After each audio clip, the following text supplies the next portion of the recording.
Gene Deal has been generating significant attention recently by appearing on numerous interviews, podcasts, and live streams. In these appearances, he continues to disclose one story after another concerning Sean Diddy Combs and the concealed, darker aspects of the bad boy era that were never intended to be revealed publicly. Yet even as he speaks out, Gene acknowledges that he is proceeding with extreme caution, constantly appearing as though he is looking over his shoulder, fully aware of just how powerful Diddy remains and what measures he might be prepared to take in order to silence individuals. This particular element makes the entire matter even more grave and intense. Roger Bonds, who previously served as Diddy's head of security, has now come forward with his own startling disclosure. He stated that he was once given direct instructions to pursue and confront people who had crossed Diddy. This revelation does not merely support Gene's accounts, it renders the overall situation considerably more alarming and worrisome. This goes far beyond ordinary drama or typical online gossip. When an individual such as Roger Bonds, who is deeply embedded within that inner circle, chooses to speak publicly, his words carry substantial weight and authenticity. He observed that environment with his own eyes, experienced its darker elements at close range, and now he expresses concern that the same methods of intimidation, control, and silencing could potentially be directed toward Gene Deal. What adds even greater chill to the situation is the fact that Gene is not attempting to create any conflict or deliberately provoke anyone. He is simply recounting his own personal truth and discussing the experiences he genuinely lived through during his time associated with Bad Boy. However, those truths may now carry a very real and substantial risk.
Let's examine this situation with care because what is unfolding here extends far beyond merely a handful of viral statements and allegations.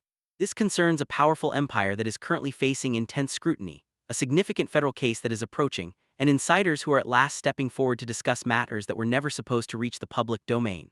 The further one delves into it, the more disturbing and unsettling it grows. First, it is essential to recognize precisely who is involved in this matter. Roger Bonds is far from being just another arbitrary voice appearing online. From 2003 to 2012, he held the position of head of security for Sean Diddy Combs, a responsibility that positioned him directly at the heart of all activities taking place. He was not simply watching entrances. He was tasked with safeguarding Diddy during high-stakes environments such as nightclubs, award ceremonies, and private situations that most individuals never witness. As time progressed, Bonds went beyond merely offering security. He also paid close attention to everything occurring around him. He observed the ways in which power was exercised behind the scenes, how disputes were resolved, and how influence could be applied to direct and manage results. According to his personal descriptions, those observations eventually became overwhelming for him, which prompted him to depart from the position. In recent years, Bonds has begun to share more openly about the events he witnessed during that time. When he speaks, audiences pay close attention not due to hearsay or speculation, but because his viewpoint stems directly from having been immersed inside that environment and witnessing it personally.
Now let's discuss Gene Deal. If you have been following developments in this story, you have likely noticed his name surfacing with increasing frequency. Gene is not an external observer merely viewing events from afar.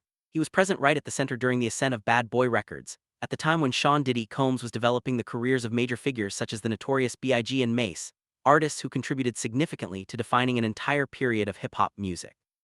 Gene was not simply observing history unfold, he was actively participating in the machinery that was creating it. He was there in the background at packed concerts, outside VIP areas, and in hotel hallways where critical decisions were reached and secrets were carefully guarded. After he distanced himself from Bad Boy, Gene Deal began to speak publicly and reveal what life was truly like once the glamour and public image were stripped away. What adds even greater strength to his narrative is that after his departure, his successor Roger Bonds also came forward, verifying multiple aspects of Gene's accounts based on his own direct experiences. When the two men's testimonies are placed alongside each other, the parallels and points of agreement become extremely difficult to dismiss.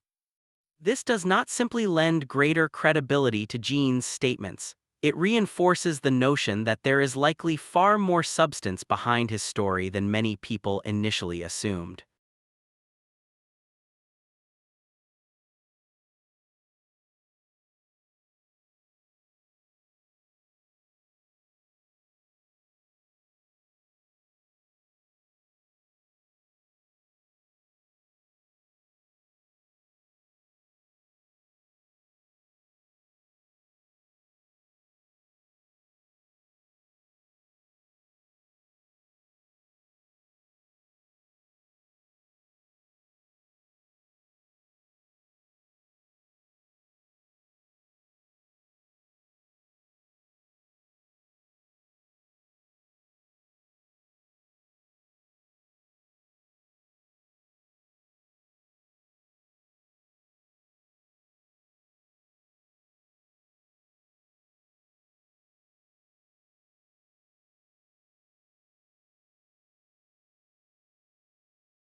This is precisely where the distinct contrast between the two becomes clearly evident. While Roger Bonds presents himself as composed, deliberate, and exceptionally cautious with each word he utters, Gene Deal represents the complete opposite. He is direct, unrestrained, and frequently highly passionate, expressing himself with a depth of genuine emotion that comes across less like a scripted declaration, and more like years of suppressed truth finally being released without restraint. That particular kind of unfiltered genuineness is exactly why his interviews have been circulating so rapidly and reaching such wide audiences. People form a strong connection with the intensity, the irritation, and the sense that he is withholding nothing whatsoever. However, that very same powerful energy also draws a very bright and focused spotlight onto him, and that spotlight can swiftly transform into a hazardous target. Because when an individual is not only narrating events but delivering them with authentic feeling, frustration, and total candor without any filter, they become extremely difficult to overlook. For someone like Sean Diddy Combs, who constructed his entire empire upon principles of control and influence, a voice such as Gene Deal's is not merely bothersome. It can readily be perceived as a genuine and significant danger.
In a recent appearance on a podcast, Roger Bonds made a highly alarming assertion.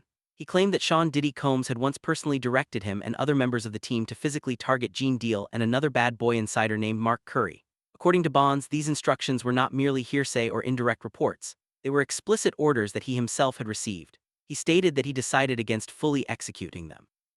He recounted being instructed to move against Gene and Mark for the simple reason that they had spoken publicly about certain matters. If this account is accurate, it creates an image of an individual who responds with aggression toward any form of criticism, an approach that clearly surpasses ordinary personal disagreements. This is what renders Bond's recent caution so grave and noteworthy. From his standpoint, this is not simply ancient history from earlier times. It indicates the existence of an ongoing pattern. The concern he is expressing is that if such directives were issued in the past, comparable actions could be anticipated in the present, particularly during a period when there is such heavy legal pressure mounting. Bonds did not frame his comments as entertainment or sensationalism. His communication came across more as a sincere alert and advisory, intended to caution Gene Deal to remain vigilant and prepared. Regardless of whether every particular detail is accepted, the seriousness of his tone made one point unmistakably clear. From his viewpoint, this matter should not be regarded casually in any way, as circumstances can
So, how did Gene Deal react to all of this information? He responded in a manner that is rarely encountered in situations of this nature, with genuine, candid, and completely unfiltered fear.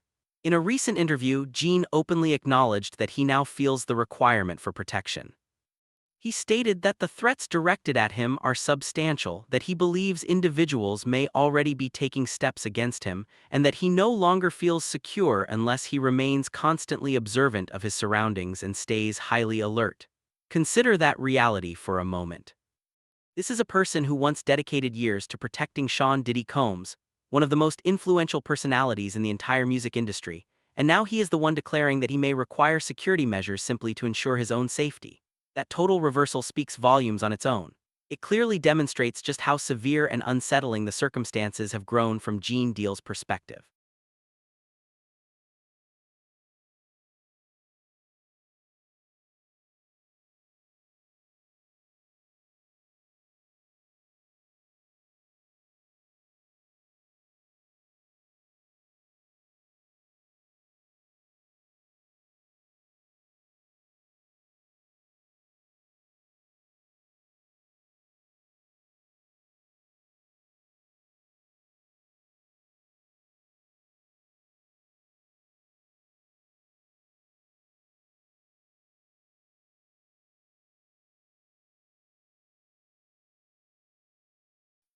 Gene Deal also recounted a stressful incident that occurred outside a courthouse where he believes he may have already been singled out. According to his description, a YouTuber continued to provoke him, trailed him persistently, and repeatedly insulted him. The encounter eventually escalated, and Gene claims he knocked the individual unconscious. Yet from his viewpoint, it was not simply an isolated altercation.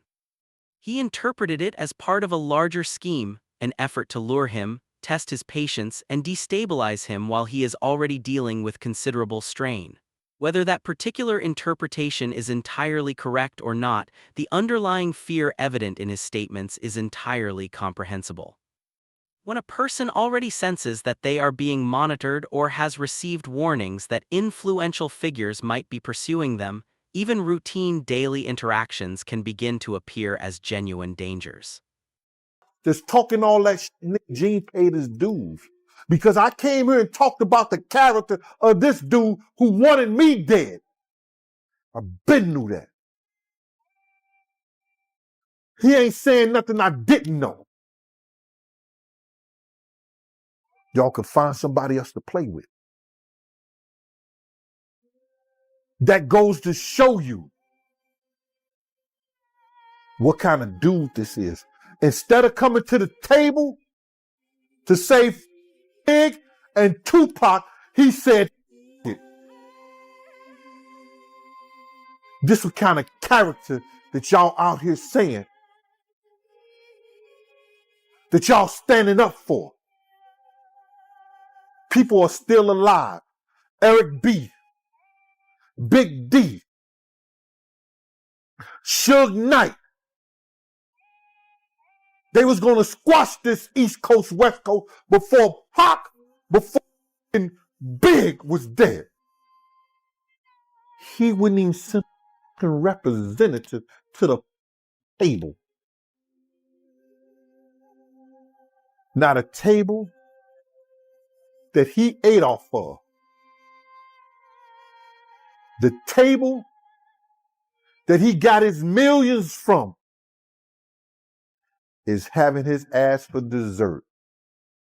No Diddy. How many stories are staying hidden right now because people are afraid of ending up in the same position as Gene Deal? That's the bigger question being raised here. At this point, it's not just about Roger Bonds and Gene Deal versus Sean Diddy Combs.